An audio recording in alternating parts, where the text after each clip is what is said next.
Jadi pantun ini kita geser dari kampung ke kampus. Nah, sebagai warisan, kalau harta warisan itu kan diperebutkan orang. Tapi karena ini warisan tak benda, siapa yang memperebutkan? Pantun ini cuma di kalangan-kalangan terangkai aja. Wah, apa dong? Waduh, jangan gitu dong. Pada diriku aja bukan.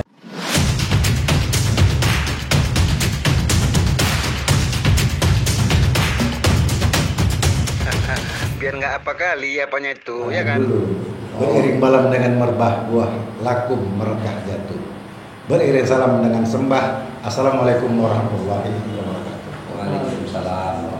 Ya, para sahabat sekalian pemirsa, kita jumpa lagi di Klinik Pantun Nusantara dalam acara Cakap-Cakap. Kali ini kita berjumpa dengan dua orang tokoh. Di sebelah kiri saya yang pakai baju kuning, itu namanya Dr. Azizul Qolis, sarjana ekonomi, dan ada lagi di belakang itu. Nah, beliau adalah akademisi di Universitas Negeri Medan, khususnya di Fakultas Ekonomi. Tetapi kita tidak cerita tentang akademisinya, seperti kata pantun. Kalau kita membeli tahu isi dibungkus kain katun. Pak Azizul ini seorang akademisi, tapi dia gemar berpantun. Nah, ini yang sekarang mau kita cakap-cakapkan. Sementara di sebelah kanan saya ini, yang baju hitam, ya, bukan ketam Semarang ketam dibawa dari Tanjung Balai, bukan hitam Semarang hitam. Nah, hitam ini adalah seorang tokoh yang gemulai. Ini untuk menyesuaikan rimanya aja. Jadi walaupun beliau ini baju hitam, pakai tengkuluk, beliau adalah ketua pengurus wilayah. Pengurus wilayah Format. Metar Bilat. Ya, Metar Bilat. Namanya Eko. Nah, namanya Eko, bukan Beko Semarang Beko. Eko dibuat untuk mengangkat kayu, bukan Eko Semarang Eko, namanya Eko tapi dia orang Melayu. Jadi nanti kita akan bersembang-sembang, istilahnya itu cakap-cakap. Saya mau tanya dulu, apa itu metar? Baik Pak, kita ini di format nih ada 8 DPW. Jadi kan salah satunya ini kami DPW Metar Bilat Delhi. Jadi dia menyesuaikan wilayah Sultan Delhi zaman dulu. Jadi Metar Bilat ini adalah nama kejuruan. Kejuruan. Ya, Jadi ada 8 kejuruan. Iya, bukan enggak semuanya kejuruan. Jadi 8 wilayah itu ada 4 kedatukan, 2 kejuruan, 2 negeri. 4 kedatukan, 2 kejuruan, 2 negeri. Apa bedanya tuh antara kedatukan, kejuruan, dan negeri?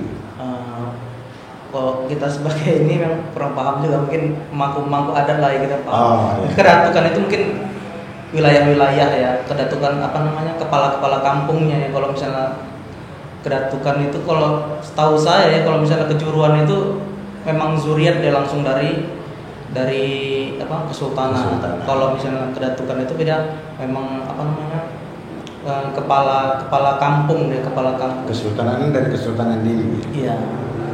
Maksudnya nama organisasinya itu Format ya. Iya, Format. Forum Masyarakat Adat Delhi. Nah, apa saja kegiatan daripada Format atau Metar Bilat ini? Iya, kalau kita mungkin bicara secara khusus di wilayah Metar ya Pak, kita banyak bidang-bidang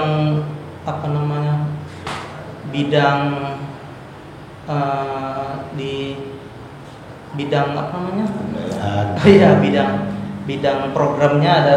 Kita bidang seni budaya, bidang agama, kita ada bidang pendidikan. Pendidikan masuk di bidang agama sosial. Terus kita bidang kaderisasi, bidang pemberdayaan perempuan, bidang humas ya. Memang kita nggak sebanyak DPP ya, karena memang dikecilkan. Sudah berapa lama berdirinya ini sampai sekarang? Kalau untuk format besar itu didirikan kemarin, kita dilantik tanggal 7 Maret 2020 Pak. Tapi kalau untuk kami DPW itu kami dilantik tanggal 11 Januari 2021. Jadi nanti masih baru, nanti bulan Januari ini kita setahun Pak. Tapi masih baru pun sudah punya TV ya? Ya, alhamdulillah. Saya dengar Metar Bilat TV, Iya. luar biasa. Baiklah, itu seputar secara singkat seputar format dan Metar Bilat ya.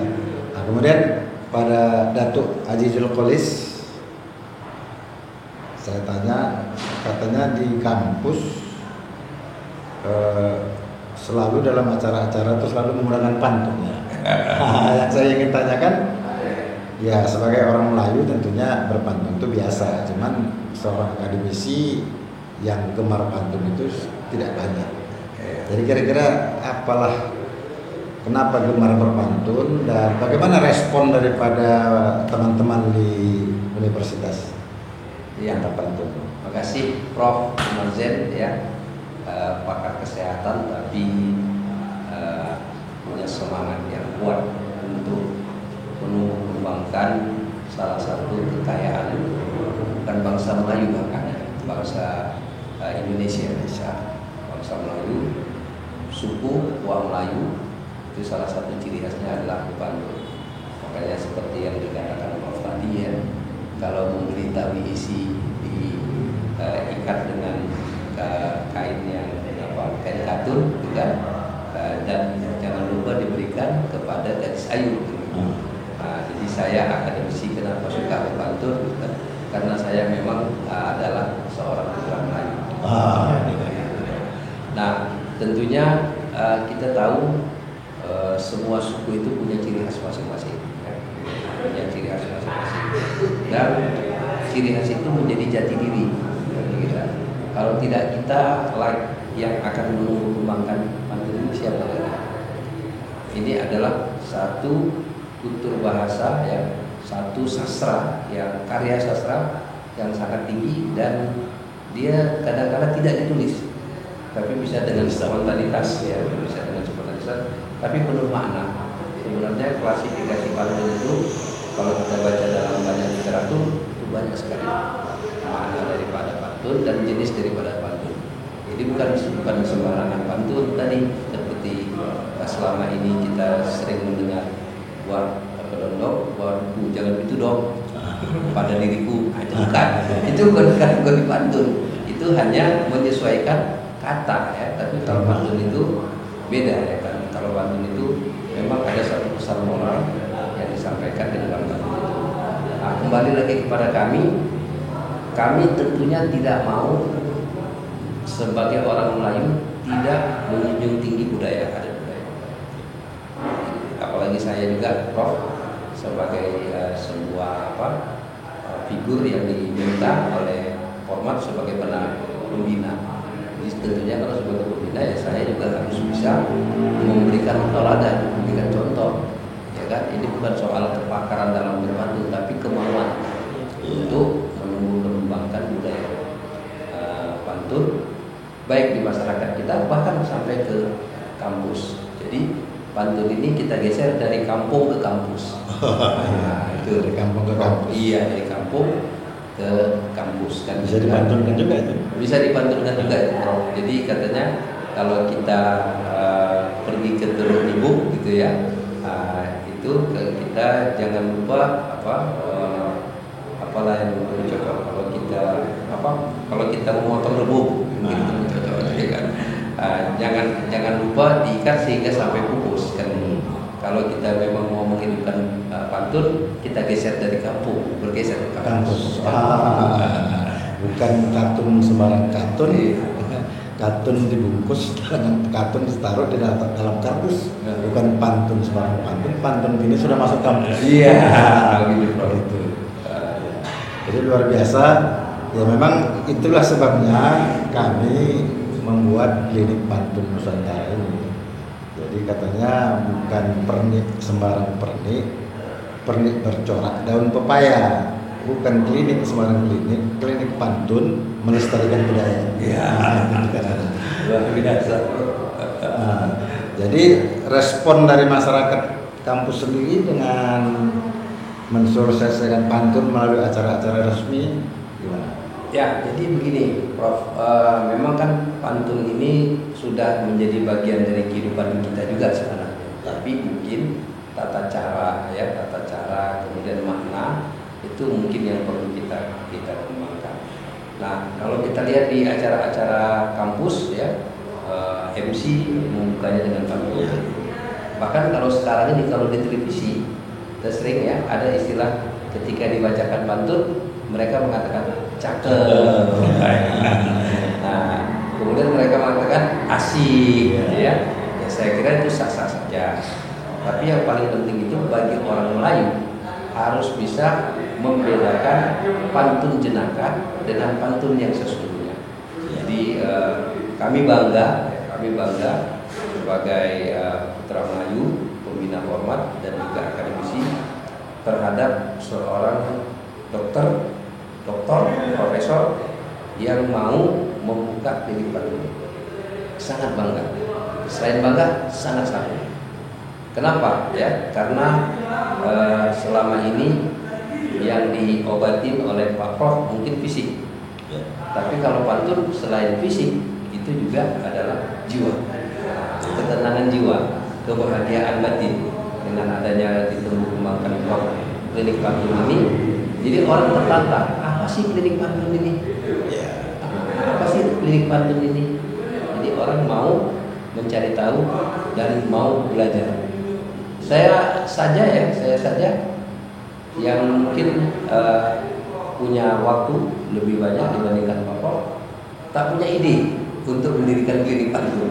Bayangkan. Semestinya kita ini ketua DPW, kita yang membuat seperti ini. Ini kenapa bisa muncul ide dari Bapak Profesor kita? Salut ya, salut Pak Profesor kita ini, 2 jempol. Karena kalau berjalan di waktu subuh, pulangnya ke rumah di tengah hari. Untuk meningkatkan daya tahan tubuh, konsumsi Andromari setiap hari. Kalau kita mau mengambil hati kerbau, gunakan pisau. Kalau kita mau mengambil hati manusia, gunakan kata. Nah, jadi salah satu menyusun kata itu bisa dengan puisi, bisa dengan syair, bisa dengan pantun. Pantun itu sendiri adalah puisi lama yang dia terikat dengan rima, dengan bait, dan dengan rentak suku kata. Oleh karena itulah kami di Klinik Pantun Nusantara ini menghimbau untuk semua suku lah, nah semua suku punya pantun. Nah, oleh karena itu kami senang sekali nih berkenalan dengan format yang memang sudah bergerak di sini budaya, dan kabarnya juga ada grup musik. Ya. Mungkin nanti kami akan sering-sering memanggil format juga untuk berbincang-bincang tentang bagaimana melestarikan budaya. Kenapa?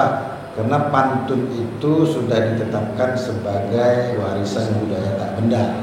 Nah, sebagai warisan, kalau harta warisan itu kan diperebutkan orang. Tapi karena ini warisan tak benda, siapa yang memperebutkan?